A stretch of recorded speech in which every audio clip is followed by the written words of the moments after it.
Ya. Bismillahirrahmanirrahim. Assalamualaikum warahmatullahi wabarakatuh. Halo guys, welcome to our channel.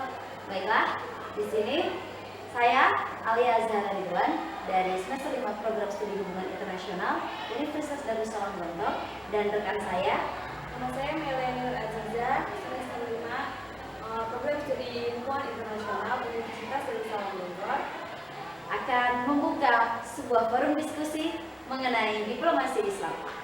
Apakah ada siap, Kak Meli? Saya siap. Oke, baiklah. Mulai dari mana ya kita? Oke, sekarang saya akan melontarkan pertanyaan pertama kepada Kak Meli, yaitu menurut kakak, apakah yang dimaksud dengan diplomasi Islam?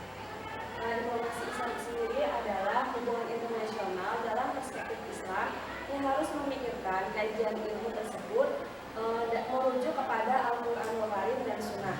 Al-Quran menegaskan bahwa Allah menciptakan dunia dengan hubungan internasional sebagai tempat sempurna yang memiliki 3 variabel. Yang pertama, amanah, falak, haya atau imbang, yaitu menjaga perdamaian, stabilitas, dan kesejahteraan. Oh, baik. Jadi 3 variabel itu menurut kakak itu indikator atau tujuan yang harus dicapai oleh diplomasi Islam itu sendiri? Itu adalah poin penting yang harus ada dalam diplomasi Islam. Karena dengan 3 poin tersebut bisa menjaga kestabilitasan negara dan negara lain untuk mencapai perdamaian dunia.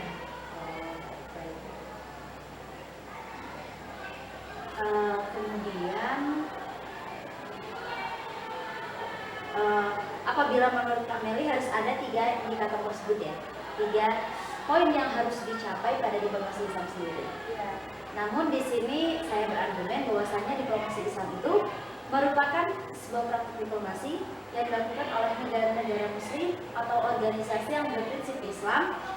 Kemudian dalam melakukan diplomasi tersebut, mereka para aktor mempertimbangkan prinsip atau nilai Islam di dalamnya, dan dengan bertujuan untuk mencapai ekonomi, politik, sosial yang sejalan dengan Islam. Nah, yang tentunya di sini diplomasi Islam tersebut tidak akan luput dari prinsip-prinsip Islam. Jadi memang penjelasan saya dan juga penjelasan Kak Meli saling bertaut tadi ya. Prinsip Islam itu nomor 1, bukan nomor 1, maksudnya di sini masih ada Al-Quran yang tentunya paling atas dan super mutlak. Kemudian yang kedua yaitu Sunnah. Nah, yang ketiga dari 2 sumber mutlak tersebut bisa didapatkanlah prinsip-prinsip Islam yang harus menjadi landasan ataupun dasar dalam melakukan diplomasi tersebut. Benar begitu Kak Meli? Mungkin kalau misalnya menurut kamu, diplomasi Islam sendiri kan memiliki poin-poin tersebut. Dan apakah di suatu negara itu harus negara Islam yang melakukan diplomasi Islam atau dengan negara non-Islam? Dari prinsip-prinsip diplomasi Islam tersebut terdapat sebuah tujuan, terdapat sebuah prinsip bahwasannya bekerja sama dengan negara non-Islam juga sangat penting. Jadi memang semuanya itu harus mendapatkan keadilan dan kesetaraan. Dan menurut kamu, apakah tujuan dari diplomasi Islam tersebut? Menurut saya tujuan dari diplomasi Islam tersebut yaitu yang pertama adalah mempertahankan dan memperkuat hubungan dengan negara-negara muslim. Di sini diplomasi Islam tersebut tertuju oleh satu aktor yaitu negara muslim, karena negara muslim itu tentunya akan menjadikan nilai-nilai atau prinsip-prinsip syariat Islam sebagai landasannya. Nah, yang kedua yaitu mempromosikan perdamaian dan stabilitas. Dalam Islam itu perdamaian itu sangatlah penting karena Islam itu agama rahmatan lil alamin. Islam juga tidak suka huru-hara, peperangan maupun yang lainnya. Oleh karena itu Islam juga mencintai stabilitas dalam segala aspek kehidupan. Oke, kemudian yang ketiga yaitu melindungi kepentingan dan hak muslim. Setiap orang memang memiliki kepentingan dan hak-hak. Namun seperti yang kita ketahui bahwasannya akhir-akhir ini benar-benar sangat miris dan tragedi kaum muslim yang bisa dibilang minoritas pada suatu negara tersebut malah diserang ya, malah diserang, kemudian tidak diberikan hak-haknya, malah dibantai, didiskriminasi, kemudian malah dihina, dicaci maki begitu. Nah, dari situ diplomasi Islam bisa menjadi salah satu mediator dalam menyelesaikan masalah tersebut. Mungkin saya juga setuju dengan pendapat Anda tentang manfaat dari tujuan dari diplomasi Islam tersebut. Tapi saya menambahkan sedikit, menjaga ketertiban dan melindungi kebebasan pasti tentunya itu akan melindungi negara-negara yang terdiskriminasi, terintimidasi, karena diplomasi Islam sendiri kita itu untuk menjaga perdamaian dunia dan menjaga hak-hak orang yang mendapat tekanan dari negara yang lebih besar. Saya penasaran nih dengan argumen Kak Meli nih. Apa sih hakikatnya dari diplomasi Islam tersebut? Menurut saya, hakikat dari diplomasi Islam tersebut adalah berhakikat bahwa hubungan internasional Islam itu disebut juga sebagai hubungan internasional madani, yaitu kehidupan dunia hanyalah persinggahan, sementara akhirat adalah kehidupan yang sesungguhnya. Jadi di sini kita itu mempunyai tujuan setelah kehidupan dunia ini, yaitu akhirat. Jadi kita di sini bukan semata-mata untuk mendapatkan keuntungan buat negaranya sendiri, melainkan untuk investasi masa depan, yaitu jika kita memberikan kebaikan kepada orang lain ataupun sebuah negara yang membutuhkan, insya Allah negara tersebut akan sejahtera, baik itu dari sisi kesejahteraan ekonomi, politiknya, damai, dan mungkin bisa melindungi warga negaranya dalam kesejahteraan sosial. Berarti apa yang dikatakan Kak Meli ini sangat relate ya dengan salah satu prinsip, yaitu non-intervensi dan kemerdekaan. Ya, betul. Baiklah. Diplomasi Islam ini tentunya memiliki prinsip, dan bagaimana menurut Anda salah satu isu yaitu Israel dan Palestina? Israel mungkin bisa dibilang intervensi kepada Palestina.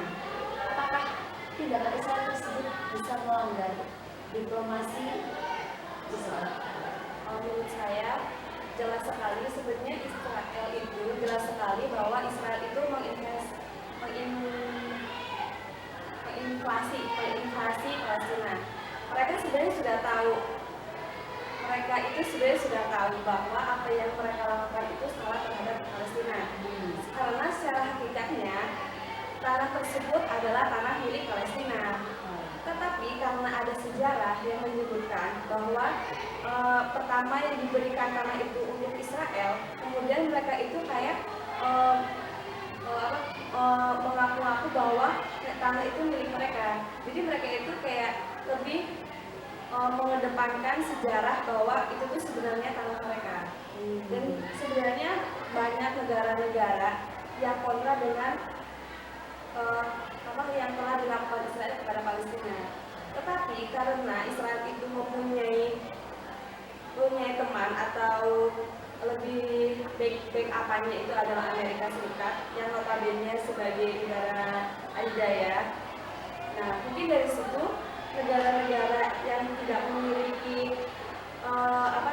memiliki daya untuk memiliki kekuatan untuk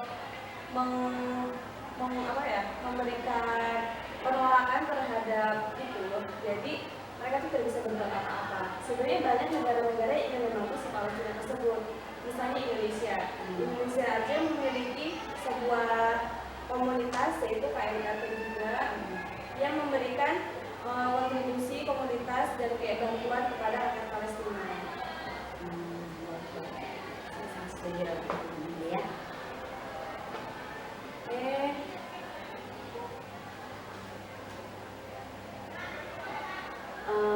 Di sini saya akan menjelaskan dan menambahkan sedikit bahwasanya dalam manfaat diplomasi Islam tersebut ada salah satu manfaat yang sangat penting, yaitu membangun citra positif Islam.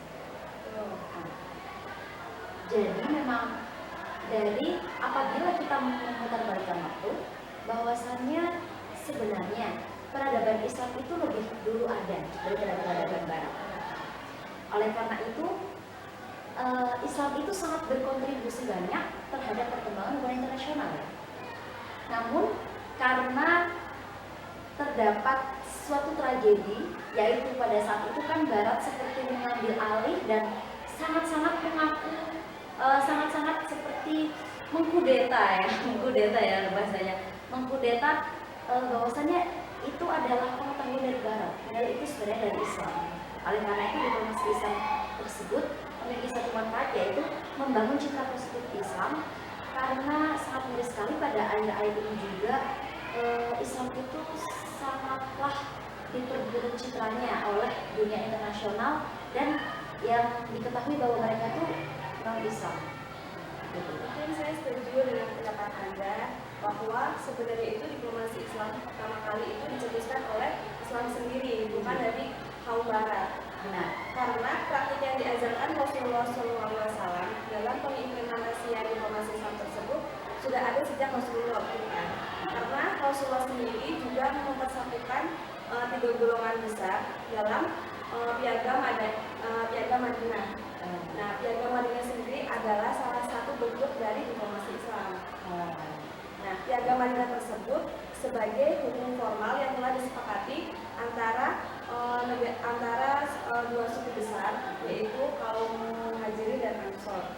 Jadi diplomasi Islam tersebut dicetuskan pertama kali oleh Rasulullah sebagai bentuk dari perdamaian antara dua suku yang saling bertentangan, dan juga memberikan kontribusi kepada negara-negara yang belum Islam untuk ikut memeluk agama Islam. Jadi itu adalah kebaikan dari Rasulullah dan Islam untuk memberikan perdamaian di dunia ini.